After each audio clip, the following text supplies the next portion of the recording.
And welcome back, guys, to the Musings of Maverick channel. I'm your host, Maverick, where today we're going to be continuing our watch with Steinsgate on episode 16.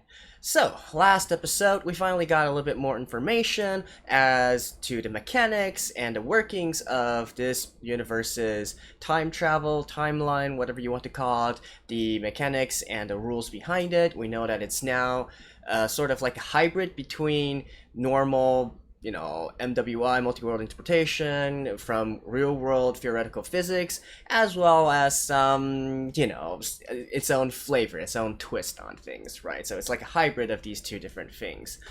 So we know that timelines, you can say it's there's a local system, and then there's a more bigger macro system, if you will. We also now get our first real glimpse of a time travel machine, courtesy of Suzu. And we also get a little bit more about the backstory, or I guess you could say front story, is that even a word, of the future, if you will. So, anyways, I'm not going to recap too much, but I just want to quickly consolidate all my thoughts into two theories that I have right now. So, number one, Mayuri, right? So, Mayuri, she's probably fated to die on August the 13th, and that is not going to change unless they do something drastic, right? So, that's number one. Number one thing that we know about this world. Number two, I do believe that in the future, both Okabe as well as Kurisu, they respectively went into the Resistance and into CERN because they wanted to work on a time travel machine, presumably in order to save Mayuri in some kind of way, right? So I'm sure there's this whole good versus evil or whatnot undertone behind it, but I do believe that the ulterior motive was probably to save Mayuri. So maybe they needed an actual working physical time travel machine in order to do this. Which ties into my third point, which is that I still hold in order to change Mayuri's fate, they need to, increase the chances of randomness, increase entropy, up to a certain threshold before they can cross it, and which in this universe is deemed the divergence radar, or what was it, that the divergence measurement or whatnot. So they need to pass 1%, right? And again, probably the way to do that is to go back even further in time and actually change a lot of stuff in order to trigger an event to drastically change timelines. And lastly, which was what we're doing on the last episode, is the point of Suzu's father as well as Suzu's story, right? So I'm not saying she's lying, but I do believe that there is some curious stuff in regards to her story that I do believe maybe Suzu herself has been misled or misunderstanding some things, if you will, specifically in regards to her father. So we'll see if that can be answered within this episode, since they do seem to be on the verge of discovering her father's identity. Alrighty, let's begin in 3, 2, 1, play.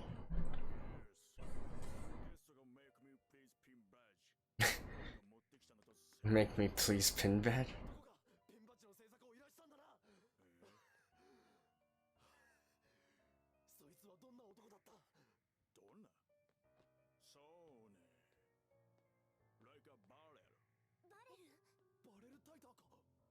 Like a barrel?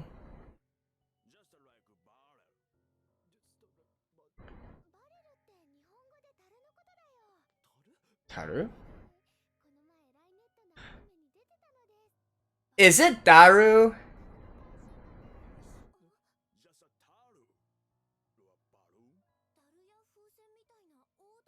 Okay.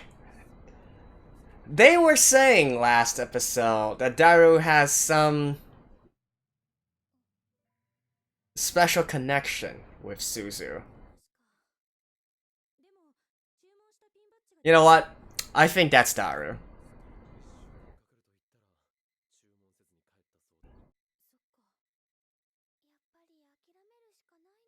But,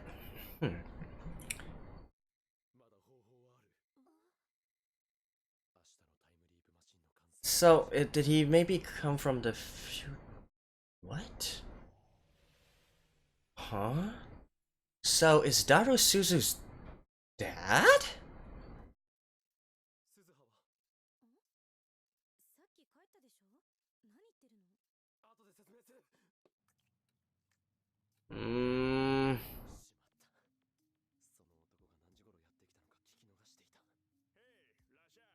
Oh.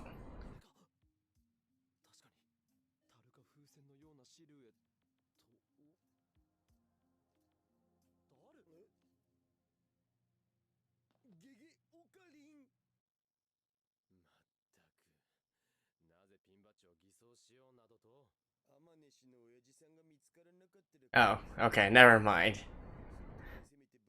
Never mind. I was like, is it Daru coming from the future or something?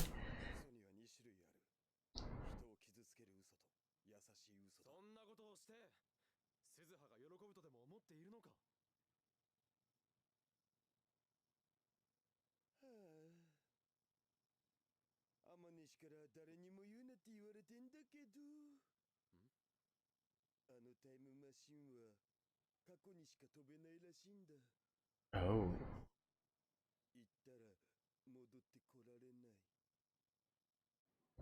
So that's why she doesn't want to.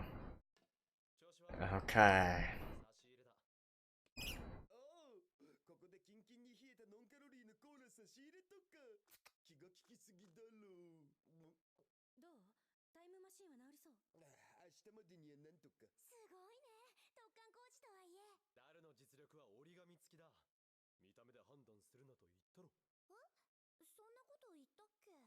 Hmm?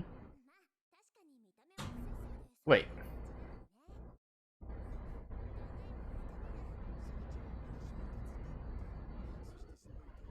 Wait, what?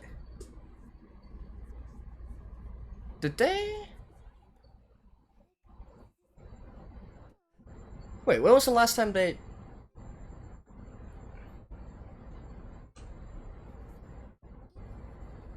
Wait, what? Did I remember things wrong? I thought that already happened before. But they didn't go back in time, did they?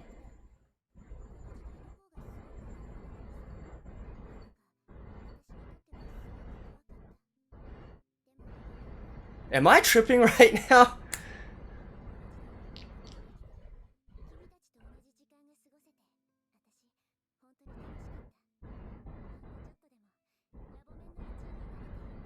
Yeah, this was literally last episode. And then Okabe got the... And then Okabe got...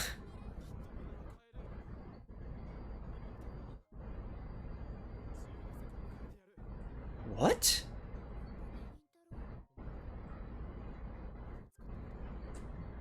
Did he actually do something?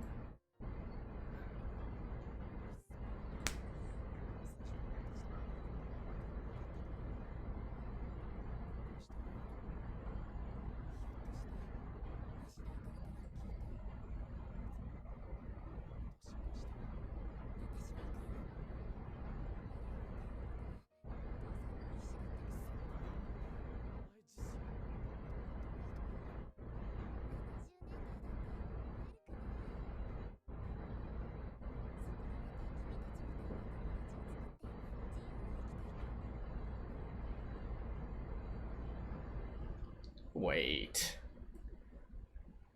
Did Okabe go back and... Or maybe I'm literally overthinking this and this...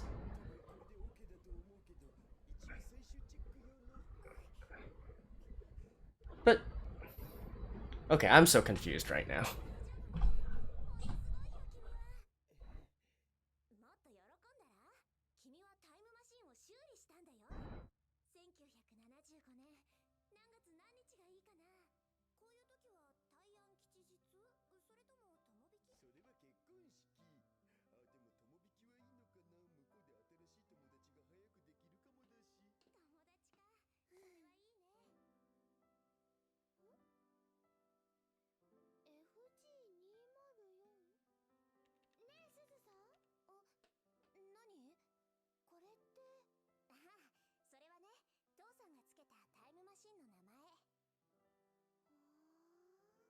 Future Gadget 204?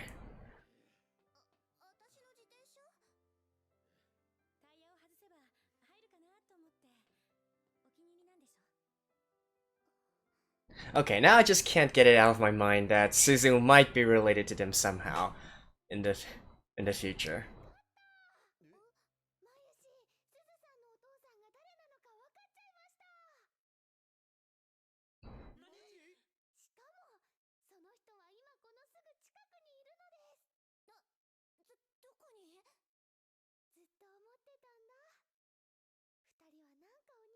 So it is Dara?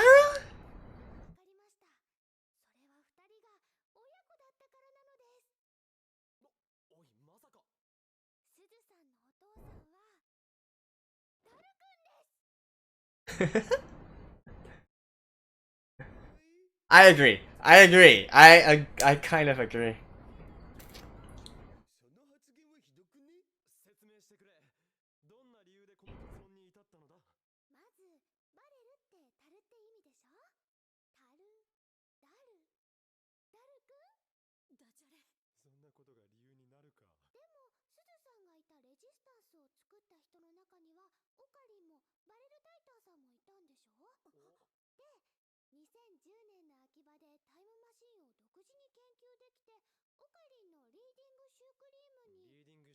Sugar.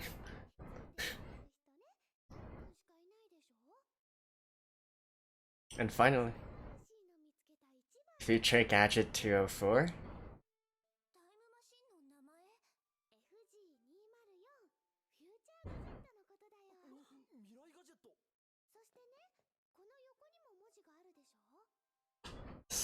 Version 2.6. Oh!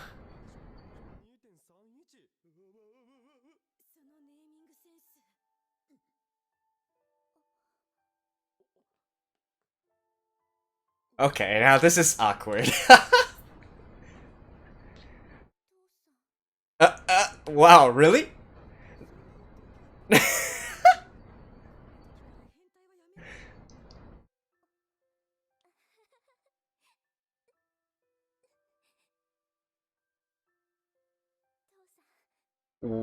This is...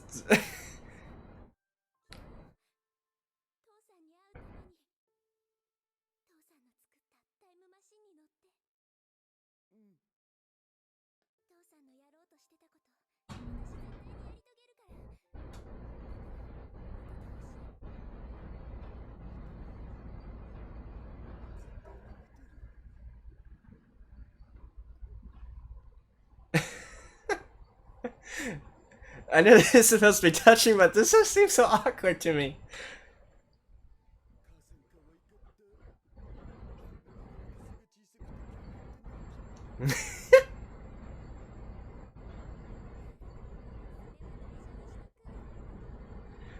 Well, considering how Suzu looks like, maybe it's not too far off.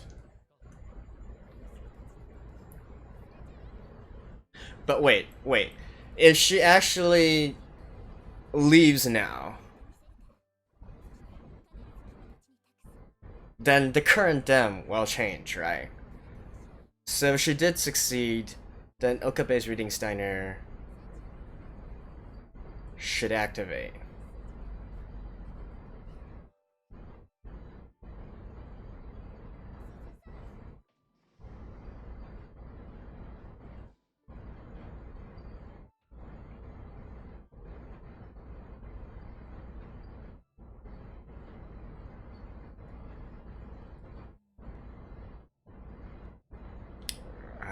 Sayonara. Yeah, so that's what happened during that rainy day.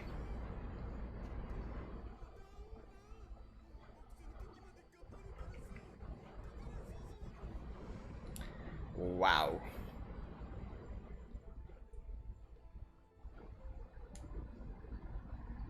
And so is an old Suzu literally just gonna show up?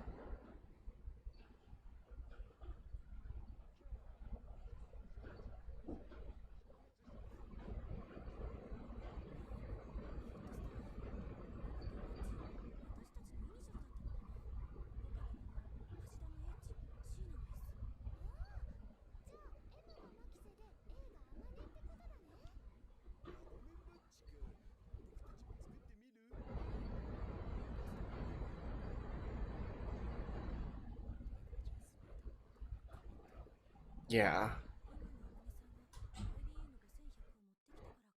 And his reading center didn't activate.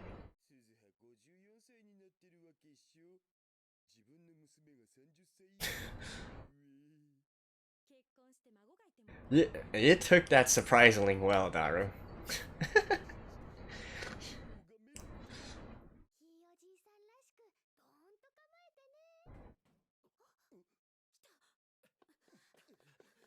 Is it her or is it not?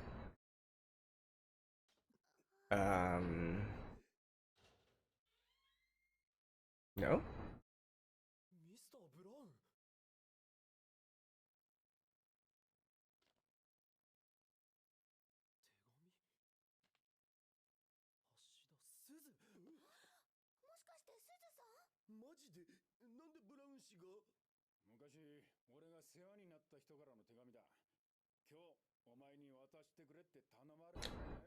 Wait.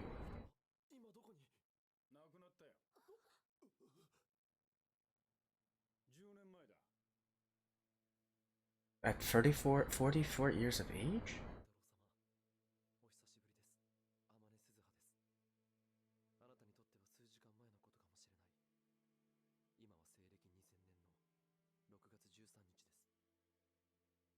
So exactly 10 years.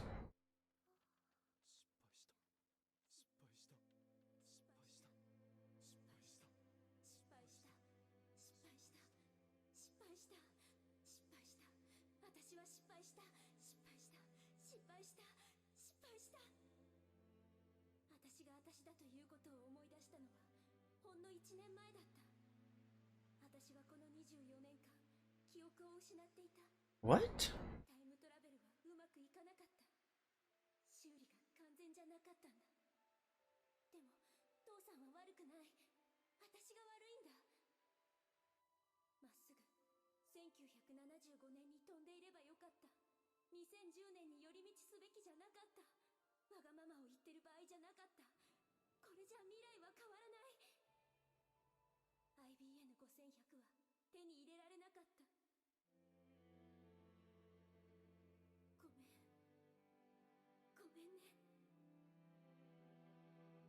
What?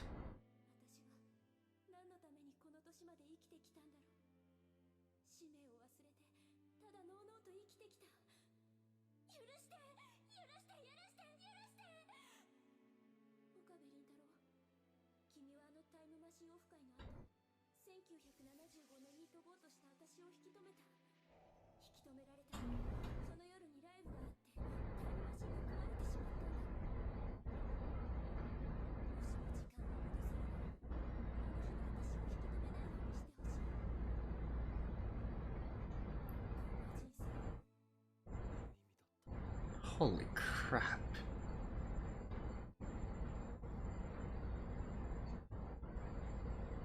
But what did she die of? Of illness?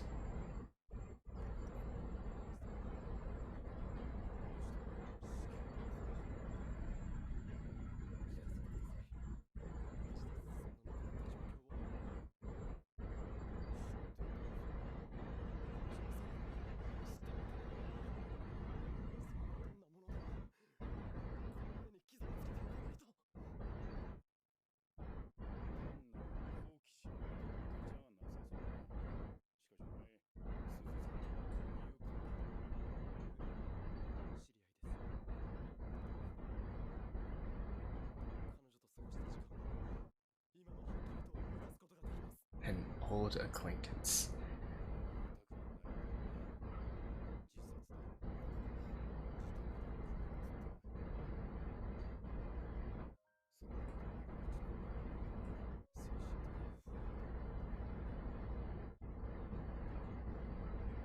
Holy shit.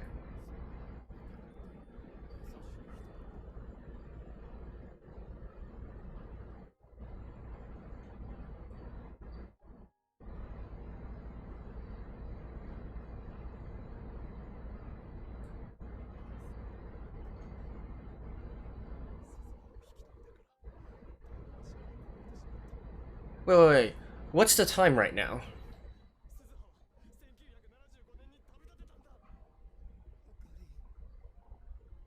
they can still go back, right?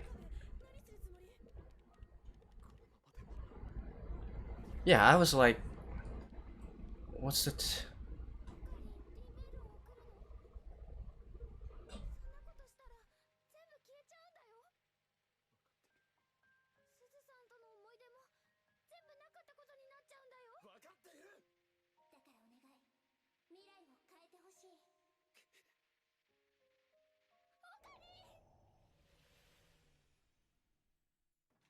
Okay. So what is this time?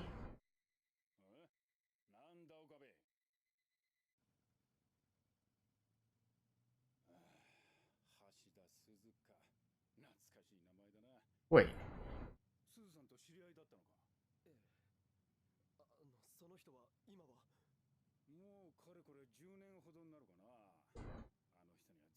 Wait. Oh, that was at the same time. Okay, so this is still the same time.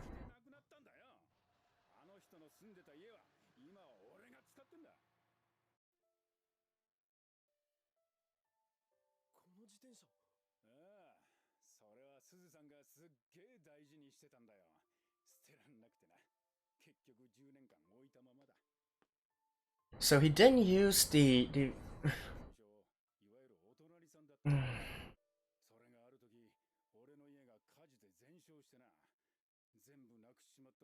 he didn't use the time leap device, but instead used the D-mail.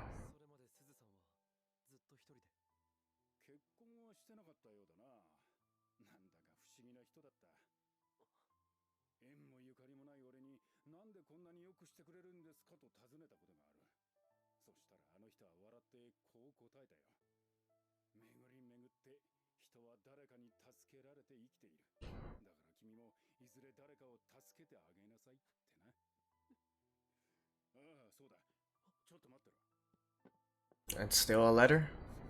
Oh, another?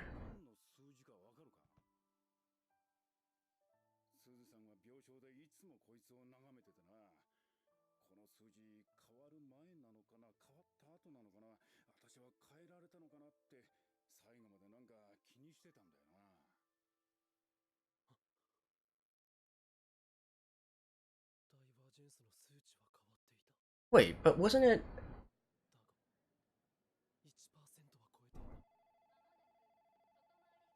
Okay.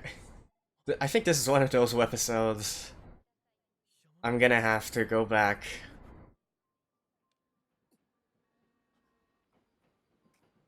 and watch again.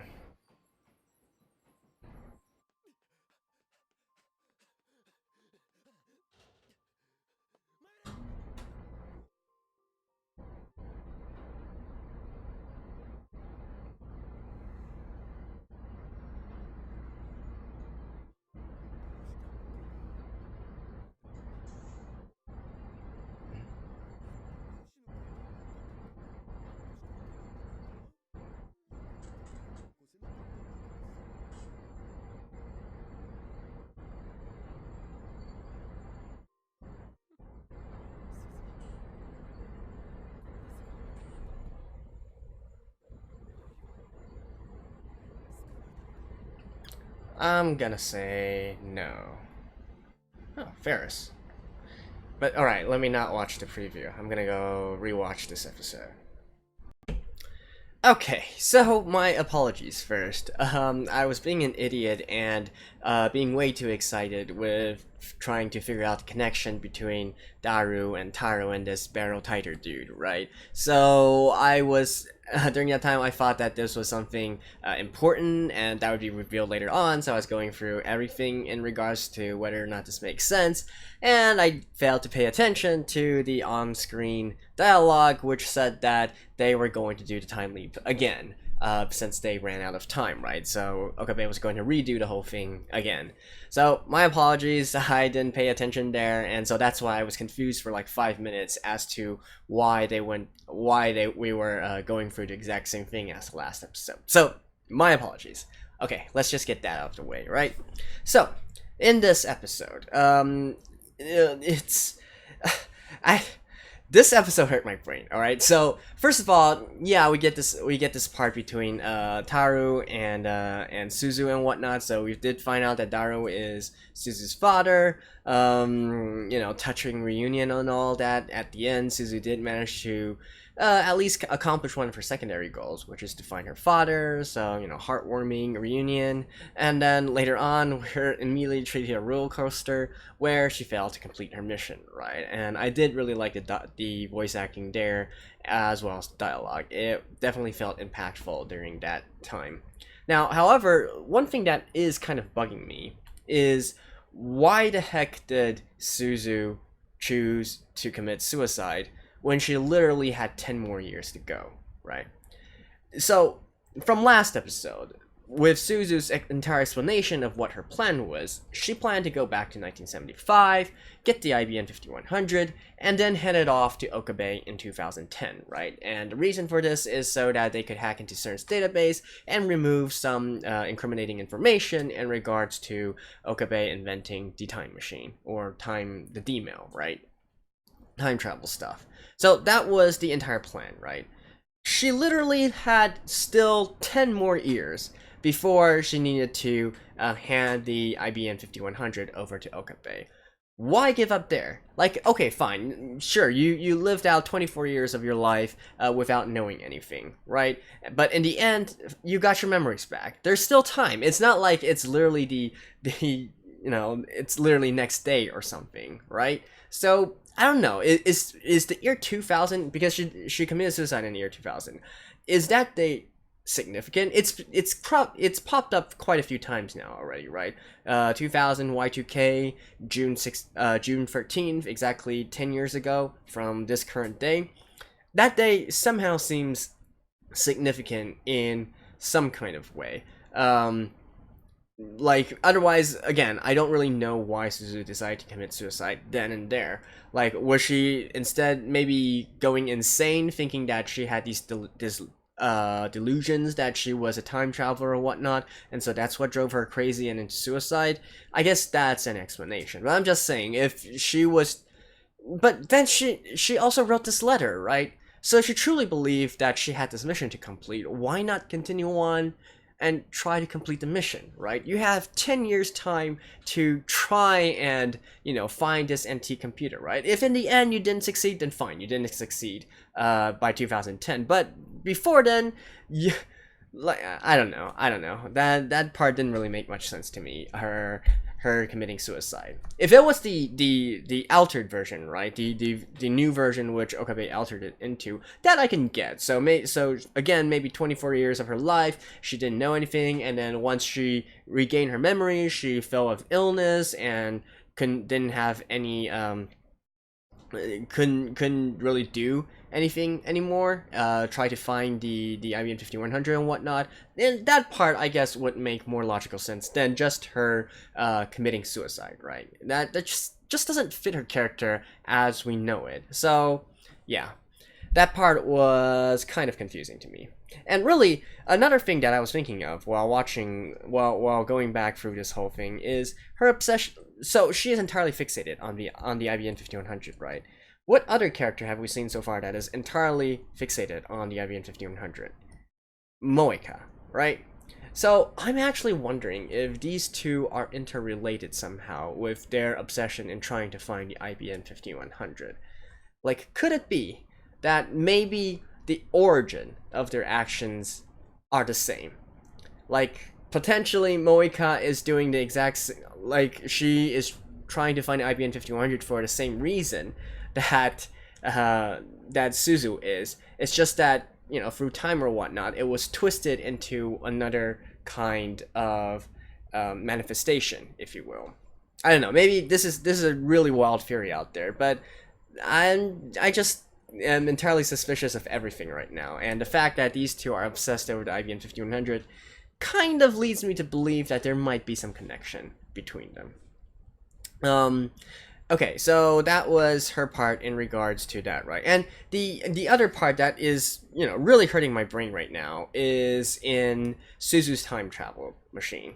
So she traveled to the past, in 25 years to the past, But reading Steiner did not activate, and the divergence meter did not change.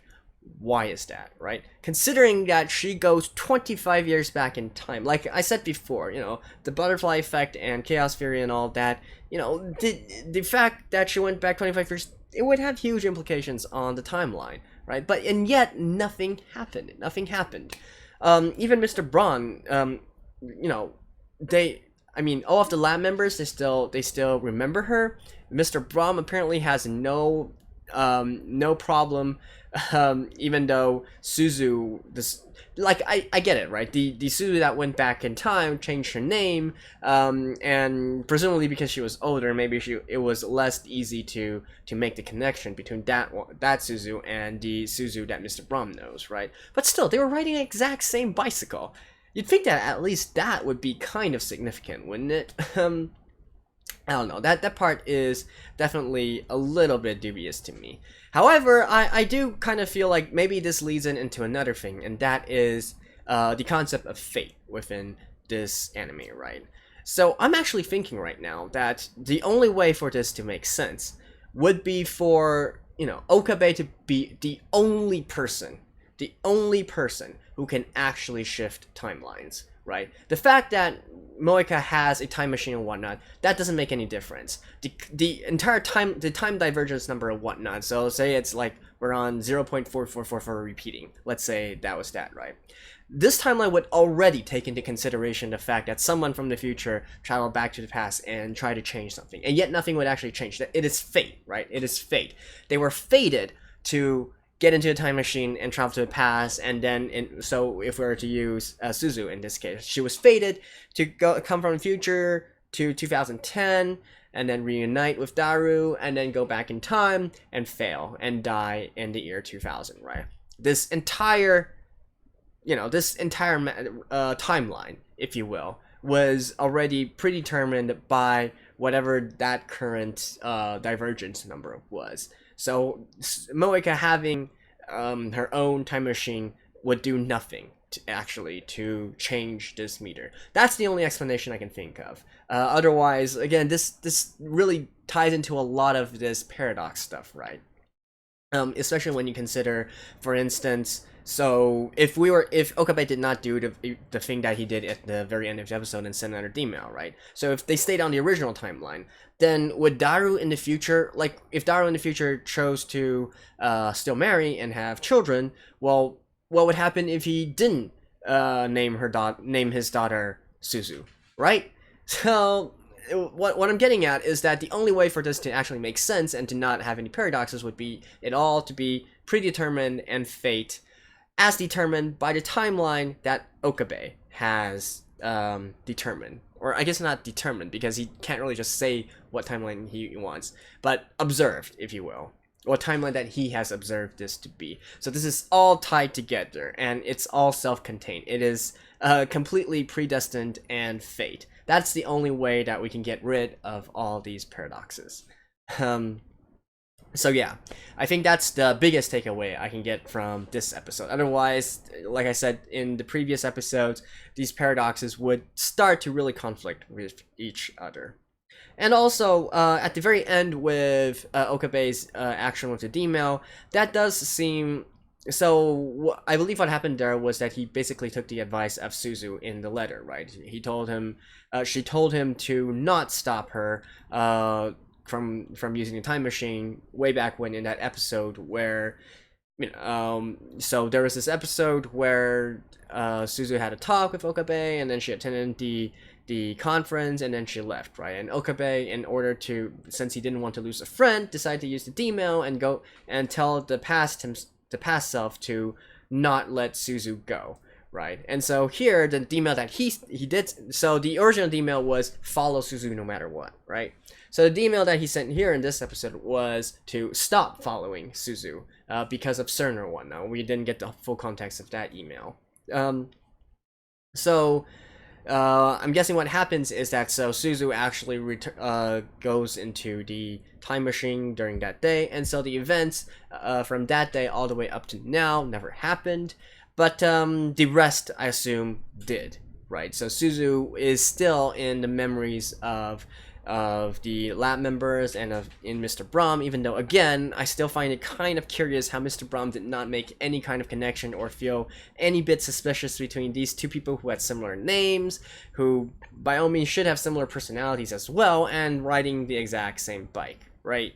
So, I don't know, we'll see from there, but yeah, I think the main takeaway from this is in this sort of fate, if you will, within the series, and how Okabe really is the only one who can attempt to change anything. Although, even with that said, we don't know if he's simply following fate as well, and doing all these different things and trying to change to these different timelines. Okay, so anyways, that's been episode 16. I will be watching another one since I want some more answers. So I'll just see you guys in the next one as well. So stay tuned, and bye-bye.